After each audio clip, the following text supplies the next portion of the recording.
Um, this is the same exact scenario. Only we've we're experienced now. We can save a little bit of money. We're no longer using hard money lenders. Hard money lenders are expensive. That should have been another question. How much is the hard money lender charging you? And that could be somewhere in the double digits as well, 10, 12. Um, beyond 12, beyond 13%, you should probably try to seek another lender. But you're going to be paying, out the butt when you're brand new to the business to that hard money lender. Once you have a little bit of a resume, once you have a little bit of a track record, you can say, I've done these before. You get rid of the hard money lender and you go to a commercial lender, someone who does construction. A commercial lender is someone who does we call them portfolio lenders, local banks, not your Bank of America, not your Citizens Bank, not your Wells Fargo or your Chase, but your local, Atlanta Savings. I'm not sure if that's a thing, but if it is, that's who you really want to go to. Commercial and loans type of banks, your local credit union. They most likely are portfolio lenders that are going to do more of the construction locally than you, locally in your neighborhood. The only thing that's different about this scenario is now line three, our financing carrying cost, we've reduced it by almost $15,000 because commercial lenders right now, hard money is probably somewhere 10, 11, 12. Commercial lenders right now, the rates I'm receiving are somewhere in four and a quarter, four and a half, somewhere about a point higher than your typical residential loans, three and a quarter, three and a half. So we've reduced our interest costs here substantially. And all you see that changes is we basically just carried that down to the bottom line down here, and we've created $200,000 in equity. Plus, now we put $15,000 back in our pocket and created $200,000 in cash flow. And the $200,000 in cash flow is just something that we're assuming. We really don't do deals where we're not seeing at least five, six, $700 a door. In this particular neighborhood. Leo, I'm going to go over a couple of different quick Sure. objections that I've hear all the time, and then we can I can have you jump in if you want to add anything about the BRRRR strategy altogether. But one of the things I often hear, as an objection, what if the appraisal comes in short? Hypothetically, let's say you have. Let's go back. Actually, let's go back one tick. Let's say Leo and I did our research. We did our due diligence. We know the comps. We've researched the comps. But let's say something, appraisal comes back and says this property is only worth 950, right? So we're a little short on our, or 975 or whatever it may be. We're a little short. You have a couple different options at that point. You can say, well, I don't have enough money to pay back my private lender and my hard money lender or the commercial bank or whatever it may be. So what I could do is, you still have no money in this deal. At that point, you basically could say, maybe I'm going to throw $25,000 of my own money or $5,000 of my own money, whatever the shortage is, to kind of make up that gap.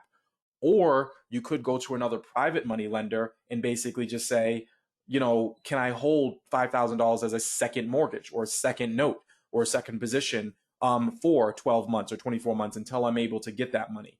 And to show you and prove to you that I can get that money, I have $2,000 a month coming out of this deal every month. I'll just forego that cash flow for the next 2 years to get you the $25,000 or $24,000 back in the next 24 months.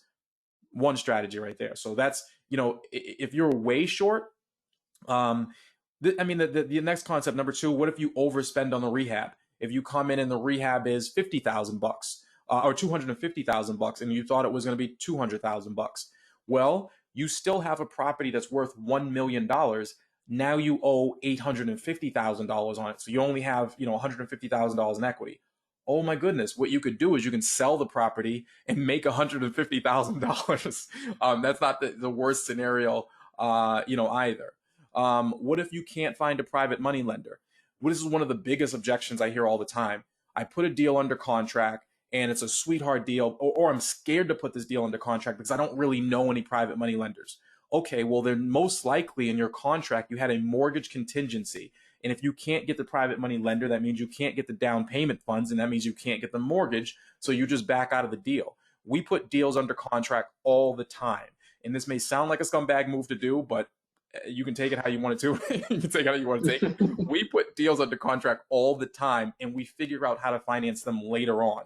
Everybody assumes that we just have money sitting around and we'll just have $200,000 sitting in their bank account. No, we find good deals. When we find a good deal, we put it under contract and we figure it out, knowing that if we can't figure it out when time runs out, well, we have a contingency in that contract to walk away from it.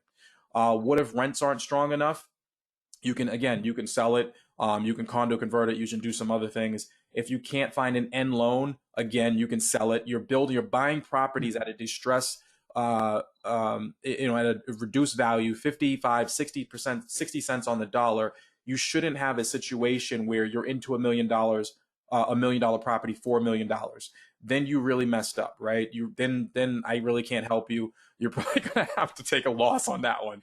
But in most situations, you should be able to, at the very least, sell the property, make $100,000, make $50,000, make $20,000, and then walk away from the deal. What if the appraisal comes in high?